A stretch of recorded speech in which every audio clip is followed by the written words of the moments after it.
이제 2025년도 막바지를 향해서 달려갑니다. 더욱더 신앙에 열심을 내어주시고, 오늘은 추수감사 주일입니다. 항상 하나님의 은혜에 감사하는 마음으로 살 수 있기를 바랍니다.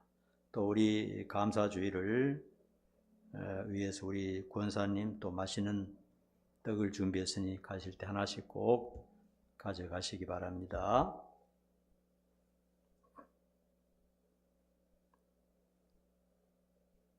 한번 따라 합시다. 모든 일에 감사하며 삽시다. 모든 일에 감사하며 삽시다.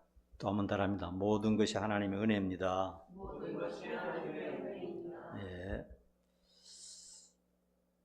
오늘은 천국을 누려라 이런 제목으로 말씀을 전하겠는데, 로마서 14장 17절은 천국의 특징에 대해서 가르쳐주고 있습니다. 천국의 특징이 뭐냐? 성령 안에 있는 의와 평강과 희락이다. 이게 천국의 특징입니다. 의라고 하는 것은 죄가 없는 상태를 말합니다. 사람이 괴롭고 힘들고 답답한 것은 죄 때문에 그런 것입니다. 의라고 하는 것은 죄가 없는 상태를 말하는 것이고, 평강은 마음의 평안이죠. 상황이 어떠하든지 마음이 평안한 것, 내가 알 수 없는 평안함, 아무 걱정 근심이 없는 평안함, 세상에는 없는 것입니다. 하나님이 주시는 그런 평안함, 천국의 특징입니다. 그 다음에 이제 희락이라 그랬죠. 희락은 마음 속에서부터 우러나오는 기쁨을 말합니다. 뭐 코미디를 보고 하하호호 웃고 뭐 그런 순간적인 그런 게 아니고, 마음 속에서 표현할 수 없는 기쁨, 다른 사람에게 설명해 줄 수 없는 그런 기쁨이 성령께서 주시는 그런 기쁨을 희락이라 이렇게 말합니다. 그래서 천국의 특징은 이런 것이다. 이런 것이 우리에게 있다면 이미 천국을 누리고 있는 것이고, 또 앞으로 가서 우리가 살 천국은 이것이 극대화되는 그런 것이다 하는 것을 잘 기억하시기 바랍니다. 그리고 데살로니가전서 5장 16절 18절은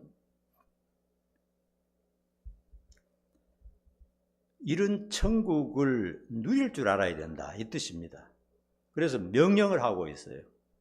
주었는데 왜 못 누리냐 이렇게 말하는 것입니다. 그러니까 성령 받은 하나님의 자녀는 천국을 받은 사람입니다. 따라합시다. 나는 천국을 받았습니다. 쉬운 예로 이렇게 한번 예를 들어 볼 수 있습니다. 지금 지하 단칸방에서 습기가 차고 바퀴벌레가 다니고 있는 그런 단칸방에서 살고 있지만은 몇 달 후면은 아주 좋은 맨션 아파트에 들어갈 그런 계획이 있다. 그러면 단칸방에 살고 있지만은 이미 아주 좋은 집을 지금 받고 있는 그런 상태입니다. 우리가 바로 그런 겁니다. 이 세상에 살 때는 뭔가 복잡해서 어떤 때는 괴롭고 답답하지만 이미 우리는 천국을 받아놓고 사는 사람입니다. 그래서 천국을 받은 하나님의 자녀들은 하나님이 명령을 하고 계시는 거예요. 누릴 줄 알아야 된다. 받았으면 그것도 누릴 줄도 알아야지. 이렇게 말씀하고 있습니다. 그래서 기뻐하라, 늘 기도하라, 모든 일에 감사하라. 이 천국을 누리는 그런 방법이죠.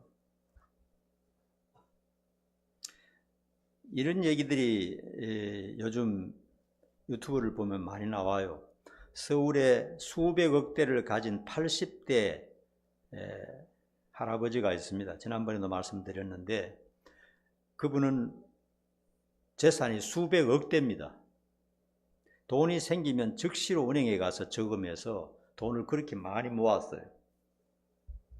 그러나 쓰지는 않습니다. 아까워서 못 써요. 한 푼도 못 써요. 그래서 은행에 가서 저금하고 차비도 받아서 타고 오고 절대로 자기 돈을 쓰지 않습니다. 여러분 그게 누구 돈이 되겠습니까? 있는데 쓸 줄 모르는 거, 그것도 참 병입니다. 병. 서울에 또 집을 3채나 가진 할머니가 있습니다.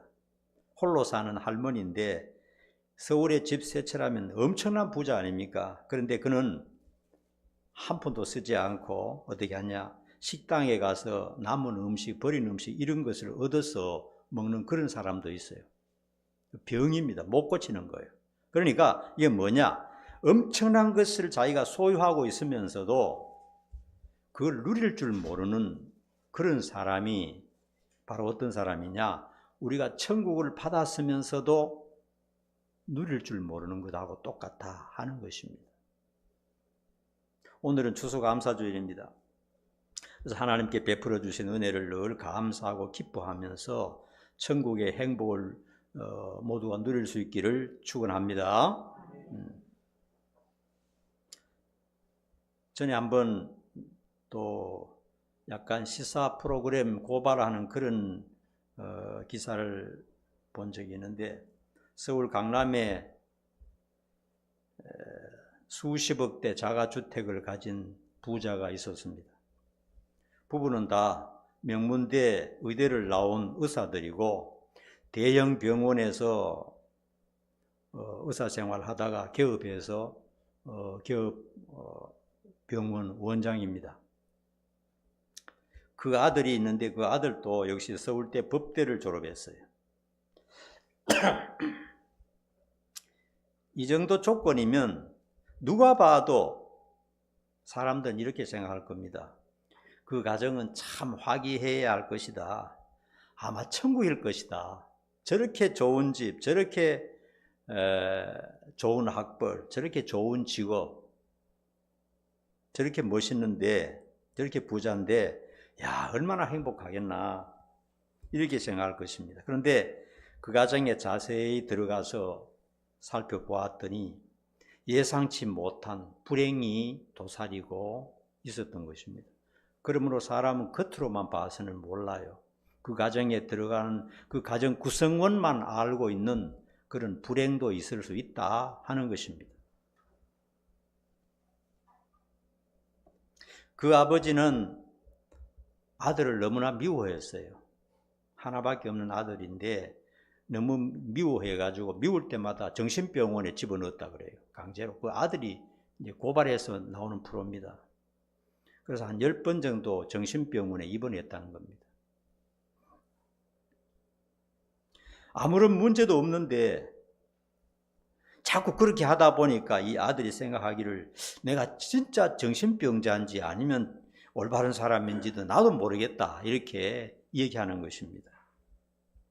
우리나라는요, 정신병원에 들어가는 사람이 자기의 의사와 관계없이 보호자에 의해서 강제 입원되는 경우가 76%라고 합니다. 전부 다 가족들이 그렇게 합니다. 자식이 부모를, 부모가 자식을, 형제가 형제를, 부부 간에 이런 이해관계로 인해서 물질적인 이해관계 또 감정상 하는 것 때문에 서류를 조작해서 그렇게 입원을 시킨다는 겁니다.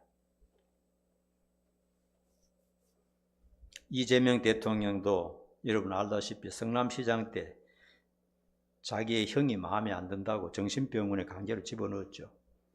그래서 스트레스를 받아가지고 자기 형도 죽었습니다. 이 의사 부모는 왜 아들을 그렇게 미워하고 학대했는가 하는 것을 보니까 두 가지의 문제가 있었습니다. 첫째는 아들이 태어날 때부터 장애인으로 태어났다는 겁니다. 한쪽 귀가 없는 거예요. 이상한 장애인으로 태어났습니다.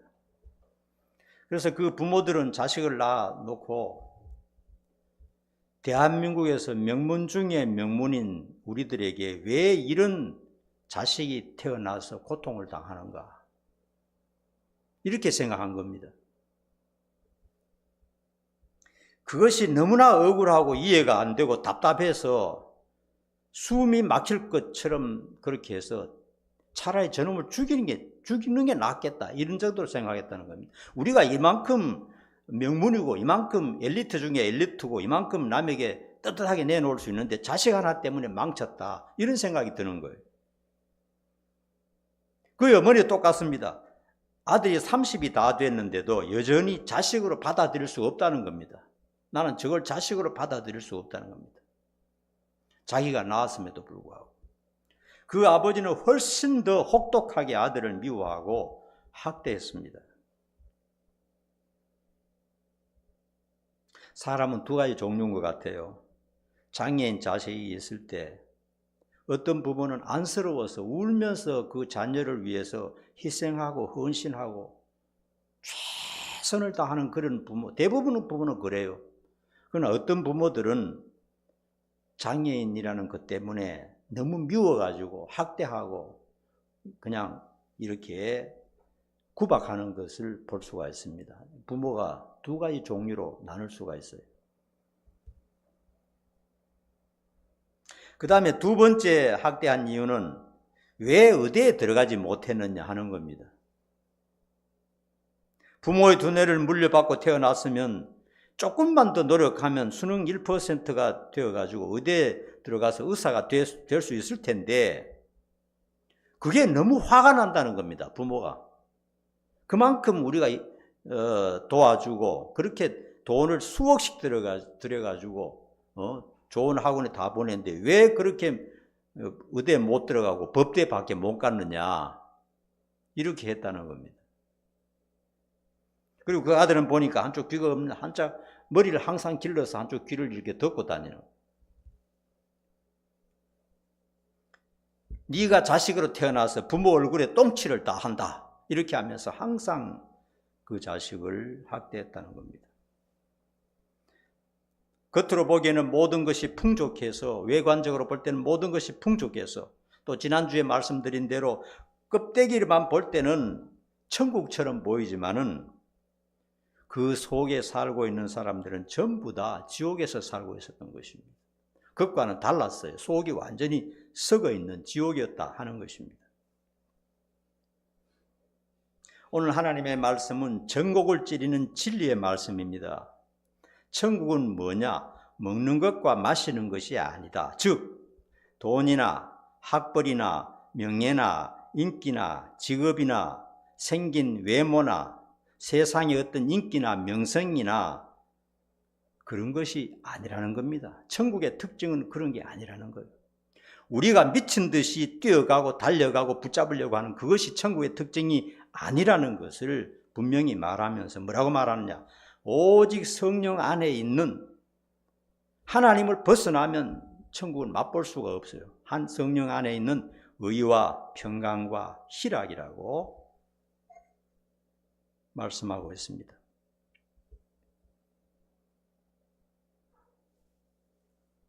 교육학자 메슬로우는 인간 욕구 5단계 이론을 발표를 했죠.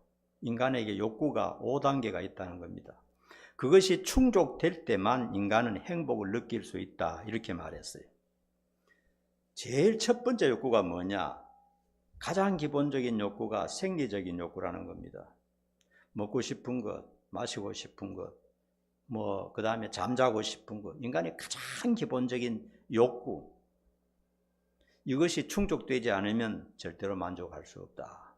이것이 가장 기본적인 욕구다. 그렇잖아요. 여러분 배고프고 춥고 목마르고 그렇게 하면 어떻게 행복할 수가 있겠습니까? 두 번째는 안정의 욕구라는 겁니다. 전쟁이 일어나고 도망 다니고 피해 다니고 이렇게 해서는 행복이 없죠. 안정적이다. 집안에 앉아서 평안하다. 이렇게 할 때 행복이 있다는 겁니다. 세 번째가 소속의 욕구입니다. 혼자서는 절대로 행복할 수가 없어요. 세상도 싫고 하나님도 싫고 전부 싫어서 산속에 들어가서 혼자 몇십 년을 사는데 답답한 일이죠. 소속의 욕구, 가정에 소속되어 있다든지 어떤 단체에 소속되어 있다든지 직장에 소속되어 있다든지 하여튼 어떤 소속이 있을 때 나와 멤버십을 가지고 있는 그런 소속이 있을 때 행복을 느낄 수 있다 이렇게 말했고, 네 번째가 자아 존중의 욕구입니다. 존중받는다는 느낌. 무시당하고 저주받고 있다 이렇게 하면 절대로 행복이 없죠. 나는 존중받고 있다 하는 그런 느낌을 받을 때 행복을 느낄 수 있다 하는 것입니다. 다섯 번째가 자아실현의 욕구입니다. 자기가 하고자 하는 것, 자기가 원하는 것이 이루어질 때 그때 행복을 느낄 수 있다 이렇게 말하고 있습니다. 여러분, 인간의 궁극적인 목적이 뭡니까? 여러분 왜 삽니까? 첫 번째는 태어났으니까 죽을 때까지 사는 거죠. 이런 사람이 있을 수가 있습니다. 참 삶이 힘들죠. 뭔가 목적이 있을 거예요. 근데 이 모든 것을 매슬로우의 욕구 5단계 그 외에도 교육학자들이 말하는 그런 것을 전부 종합해서 살펴보면 성경도 다 포함됩니다. 종합해서 한마디로 말하면 인간의 삶의 목적은 뭡니까? 행복입니다. 행복. 그렇죠? 맞죠? 인간의 삶의 목적이 행복입니다.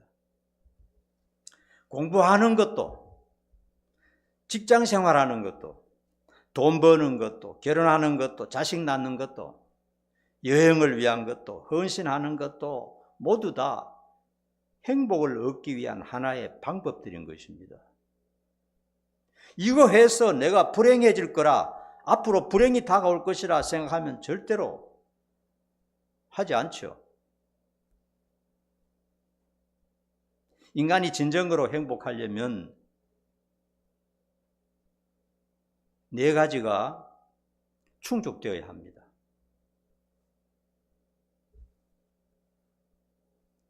가장 중요한 게 뭡니까? 자유가 있어야 돼요. 예수님 말씀하셨습니다. 진리를 알지니 진리가 너희를 자유롭게 하리라. 예수님이 말씀하셨어요. 북한 주민들이 계속해서 생명을 걸고 죽음을 걸고 가족과 고향을 버리고 탈출하는 이유는 뭐 때문입니까? 단 한 가지, 자유 때문입니다. 자유. 자유 없는 세상에서 사는 것은 삶이 아니죠. 개와 소와 이런 것들은 목줄을 하고 주인이 끄는 대로 살아도 되지만 인간은 그럴 수가 없어요. 패트릭 헨리는 이렇게 말했습니다. 자유가 아니면 죽음을 달라. 노예로 사느니 보다는 차라리 죽는 것이 낫다. 이런 것입니다. 인간은 육체적인 자유, 정신적인 자유가 있어야 하는 것입니다. 자유야말로 인간의 행복에 있어서 가장 중요한 것이고, 그리고 주님 말씀하신 대로 진정한 자유는 진리 안에서만 가능하다 하는 것입니다. 그 진리는 진정한 진리, 진정한 자유는 세상에는 없는 것이고 자기의 이 죄의 문제, 인간의 고통의 문제가 해결되지 않고는 안 되는데 예수님 안에서만 진정한 자유가 있다 하는 사실을 알아야 됩니다. 두 번째가 오늘 말씀의 평안입니다. 평강. 예수님께서 제자들에게 마지막에 말씀하셨습니다. 걱정과 근심에 빠져있는 제자들에게 내가 너희에게 평강을 주노라. 내가 주는 평안은 세상이 주는 것과는 전혀 다른 것이다. 이렇게 말씀하셨어요. 세상에는 없는 평안을 주님께서 주신다고 말씀하셨어요. 여러분, 마음이 불안하고 초조하고 두렵고 걱정이 가득하면 결코 행복할 수가 없죠. 잠언에도 이런 말씀이 있습니다. 두 손에 가득하고 불안한 것보다 한 손에만 조금 있고 평안한 것이 훨씬 낫다 그랬어요. 그러니까 세상적으로 많이 있다고 행복한 게 아니에요. 작게 있어도 행복을 누리는 사람이 있고 많이 있어도 불행을 느끼는 사람이 있어요. 현대건설을 창업해서 이렇게 했던 정주영 회장이 넷째 아들에게 자기의 유산 그룹을 물려주었습니다. 그런데 그 아들은 그냥 자기 아버지가 물려받은 어마어마한 재산을 수십조를 가진 그런 부자 아닙니까? 그런데 몇 년을 버티지 못하고 높은 빌딩에서 뛰어내려서 자살했어요. 그러니까 많이 있다고 해서 평안한 것이 아니라는 거예요. 작게 있어도 평안한 사람이 있어요. 대궐 같은 큰 집에서 풍요롭게 사는 재벌이라도 염려가 가득하면 불행하고요. 작은 단칸방에 혼자 살아도 마음이 편안하면 그는 부자입니다.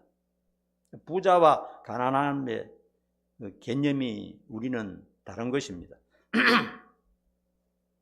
그런데 진정한 평안은 세상에는 결코 찾을 수 없다는 사실을 아는 것이 중요합니다. 한번 따라합시다. 세상에는 진정한 평안이 없다. 그걸 아는 것이 중요해요. 언젠가는 평안이 오겠지. 언젠가는 자유가 오겠지. 언젠가는 행복하겠지. 세상에는 절대로 없는 것입니다. 그게 절대로 없는 거예요. 왜 그러냐? 인간의 진정한 비극의 문제가 세상에서는 해결이 안 되는 거예요. 그렇기 때문에 인간에게는 세상적으로는 절대로 평안이라는 것이 있을 수가 없어요. 그 다음에 이제 의로움입니다. 양심적인 것, 의로운 것, 이런 것들인데, 어떤 이유로든 우리가 양심의 가책이 있다면 역시 불행할 수밖에 없어요. 남을 괴롭히고 빼앗아서 부하게 사는 사람은 결코 양심이 편하지 않을 수 있습니다. 그러므로 하루하루 살면서 양심에 가책되는 일을 하지 않도록 해야 되고, 가능하면 주님을 따라가려고 하는 그런 의에 대한 그런 욕망을 가질 필요가 있는 것입니다.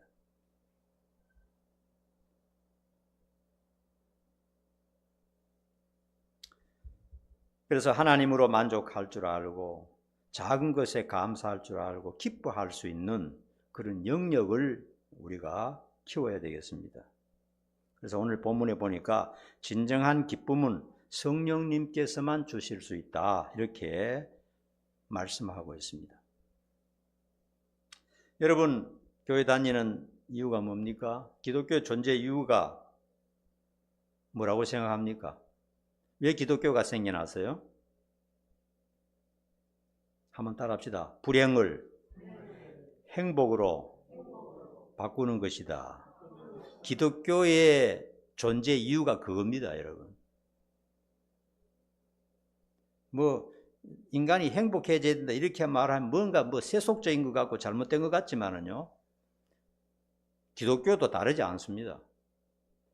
불행한 인간을 행복한 인간으로, 지옥에 갈 인간을 천국으로, 저주의 인간을 축복의 인간으로, 죄 많은 인간을 죄 없는 의로운 인간으로 바꾸기 위해서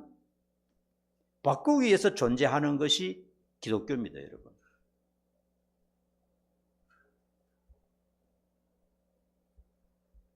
예수님께서 세상에 인간으로 내려오신 이유는 도탄에 빠진 인생을 구원하기 위해서입니다.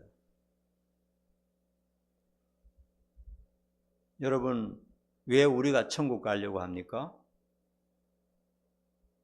진짜 천국이 있긴 합니까? 한번 대답해 보세요. 천국이 있습니까? 네, 자신 있게 대답하셔야죠. 그럼 왜 천국에 가려고 합니까? 뭐 때문에? 이유가 있을 거 아니에요.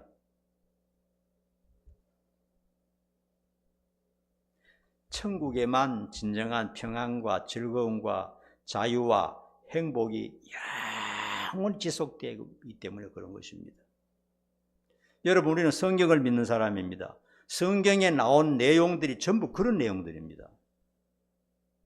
인간의 문제가 이 세상에 있을 때는 완전히 해결이 되지가 않습니다. 천국에 우리가 왜 가려고 애를 씁니까? 이 세상에 희생하고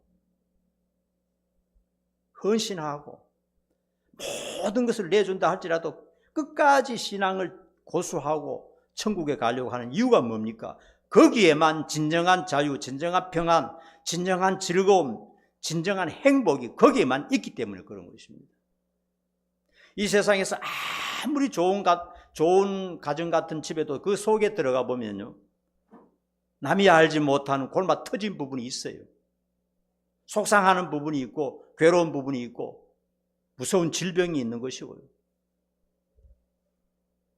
재벌들이 사는 집에 가보면 어쩌면 지옥 같은 모습들이 거기에 있는 것입니다.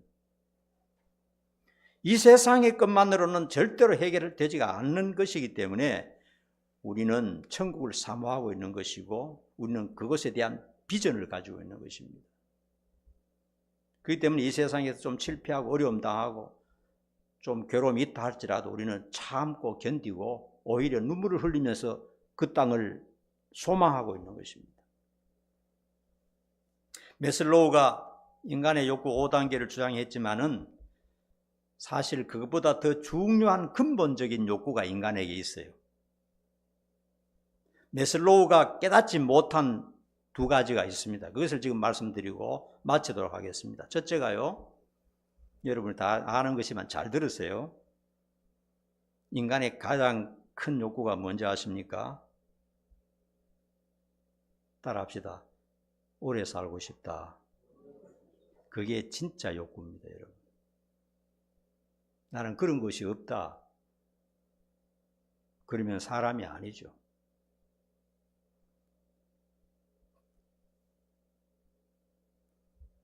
어쩌면은 아니 죽지 않고 영원히 살고 싶어. 이게 인간에게는 다 있어요. 왜냐? 하나님이 그걸 심어줬기 때문에 그런 겁니다. 원래 하나님께서 인간을 창조하실 때는 죽지 않고 영원히 살도록 그렇게 시스템이 되어 있는 거예요. 그런데 치명적인 이 문제가 들어오는 바람에, 암적인 죄덩어리가 들어오는 바람에 그게 무너져 버렸어요. 인생이 파괴되어 버린 겁니다.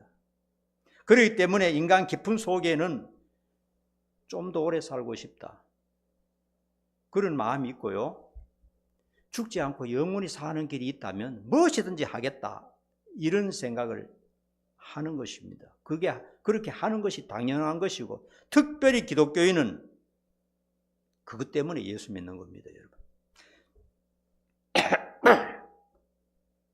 일시적인 마음의 평안이나 얻고 뭐 자식들 잘 되고 세상 종교처럼 이 세상에서 건강하게 뭐 잘 되는 것, 이것만 바란다면 기독교가 생겨나지가 않았어요.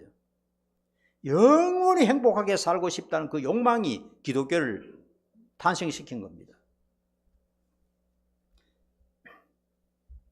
니마 그 강을 건너지 마오라는 다큐 영화가 있죠. 그때 당시에 할머니가 나이가 89세, 할아버지가 99세였어요. 제가 그 영화를 몇 번 봤는데 나이가 많죠.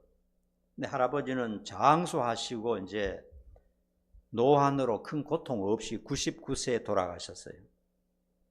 그런데 할머니는 할아버지 무덤 앞에 앉아서 진짜 안타까워서 슬프게 울었어요. 그거 보면 정말 눈물이 나요. 너무 슬프게 울어요. 70년 이상 함께 살았는데 아쉽다는 거죠. 우리가 볼 때는 살 만큼 살았어요. 충분히 인간으로서 살 만큼 장수했고 행복하기도 했고, 할머니도 89세니까 언젠간 죽음이 다가올 겁니다. 사실 지금은 다 돌아가셨어요. 그래도 그들이 이제 죽음 앞에서 그렇게 슬프게 우는 이유는 뭐냐? 그만큼 살았으면 이렇게 해야 되잖아. 아이고, 할아버지 잘 돌아가셨다. 아이고, 죽을 때 뭐 생각보다 많이 살았다. 아이고, 기분 좋다. 이렇게 해야 될 텐데 그렇게 참 섭섭하다 이렇게 우는 이유는 뭐냐? 그들 마음속에 더 살고 싶다, 더 살았으면 좋겠다, 영원히 살고 싶다는 그런 마음이, 그런 욕구가 마음이 있었다 하는 사실입니다. 여러분, 부모가요, 살다가 이제 나이가 많아서 돌아가셔도요, 자식들 입장에서는 나이가 많아서 돌아가셔도 아쉬운 것입니다. 좀 더 살았으면 좋겠다 하는 그런 아쉬움이 자식들 마음속에 다 남아요. 지금 살아 계셨더라면 좀 더 찾아보고 좀 더 위로해드리고 했을 텐데 그런 마음이 다 있는 거예요. 저도 참 지나놓고 보니까 안타까운 마음이 있는데, 장인어른이 우리 집 옆에 요양원에 계시는데 코로나라는 것 때문에 이 핑계 저 핑계로 잘 찾아보지도 않고 기도도 잘 해주지도 않고 그것이 계속 마음에 걸려요. 좀 찾아가서 기도해주고 참 외롭고 쓸쓸하고 답답할 텐데 바로 옆에 살면서도 찾아가지도 않고 그런 마음에 많이 안타깝고 걸립니다.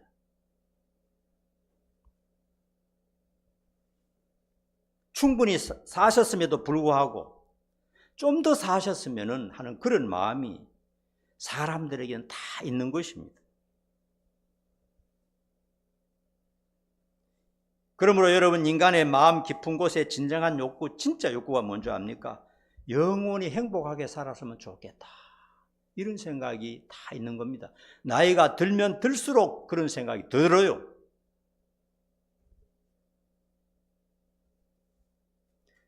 그런데 우리는 영생을 믿기 때문에 신앙생활을 계속하고 있는 겁니다. 걱정이나 근심이나 늙는 것이나 병드는 것이나 죽음이 없는 천국을 우리는 꿈을 가지고 바라보고 있는 것입니다. 그것을 믿고 있는 것입니다. 두 번째로요, 욕구가 뭔지 압니까? 현실적인 욕구인데 이거는 하나님과 잘 지내고 싶은 그런 마음이 있어요. 인간에게는. 알든 모르든 인간은 영적인 존재이기 때문에 영적인 존재라는 건 모르는 사람도 종교가 다 있어요.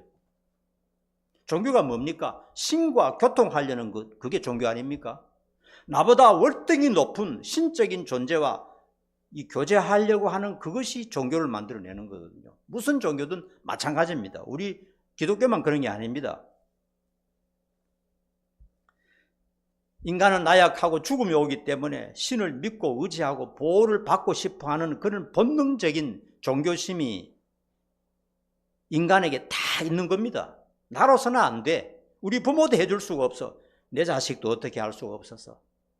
전능한 신과 좋은 관계를 가지고 죽은 다음에 좋은 곳에 가야 되겠다, 이런 마음이 사람에게 다 있는 겁니다, 여러분.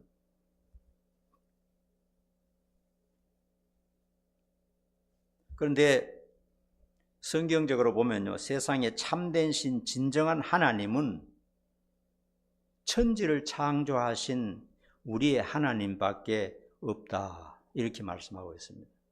여러분, 성경을 믿습니까? 성령을 믿느냐 안 믿느냐, 여기에 모든 것이 다 달려 있습니다. 인생의 운명이. 우상 숭배하고 다른 종교를 가진 사람이요, 기독교를 가진 사람보다 훨씬 더 많습니다. 우리 대한민국에도요, 기독교인이 10%밖에 안 됩니다. 그 속에서도 진짜 성경을 믿는 사람이 얼마 되냐, 또 간추려내야 되는 거예요. 쉽지가 않아요. 성경이 안 믿어지는 거예요. 성경을 안 믿으면 뭐 돈을 믿든지 세상을 믿든지 자기 건강을 믿든지 아니면 뭐 다른 종교를 믿든지 무슨 뭔가 어떤 것과 뭔가 가까운 교제 관계를 가져야 안심이 되는 겁니다, 여러분. 그래서 인간은 근본적으로 신과 좋게 지내고 싶은 그런 마음이 다 있다는 겁니다. 그게 종교심입니다, 종교심.